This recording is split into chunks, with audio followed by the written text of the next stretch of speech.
السلام عليكم ورحمة الله وبركاته. أهلا ومرحبا بكم في قناة مقروء. واليوم سنتكلم عن كتاب قصة الإيمان بين الفلسفة والعلم والقرآن، وسنعطي لمحة عنه بسيطة لكي يكون لديك فكرة عن الكتاب المقروء. أولا، إنه كتاب عظيم، عظيم الشأن في مدى عمقه الفكري وتحليله وتمحيصه. إنه جمع قصة الإيمان الفلسفي والعلمي والقرآني بالأدلة والبراهين.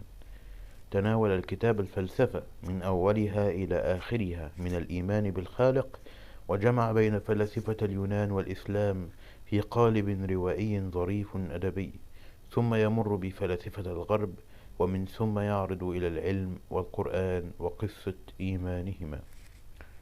الحقيقة أن مسألة وجود الله هي مسألة بديهية، ولكن في هذا العصر الذي تعقد فيه كل شيء، وأصبح صوت الفطرة والروح مطموس تحت ركام جبروت العقل المادي، زاد الطين بلة.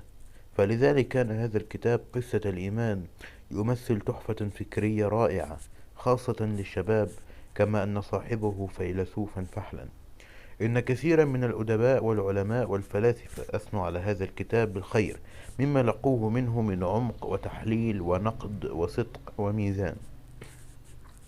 إن فكرة الكتاب هي في حيران، إنه ذلك الحالة الإنسانية المعبرة عن هذا العصر، ولكنها تظهر في فتى تغلب عليه الأوهام حتى تختفي الحقائق البديهية، فيبحث عن معلم ومرشد له، فيذهب للبحث عنه فيلاقيه.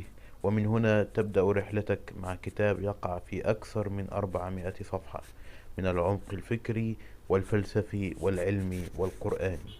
أنصح بهذا الكتاب جدا جدا جدا، كما أنني سأحرص على أن أنزل منه حلقات إن شاء الله تعالى.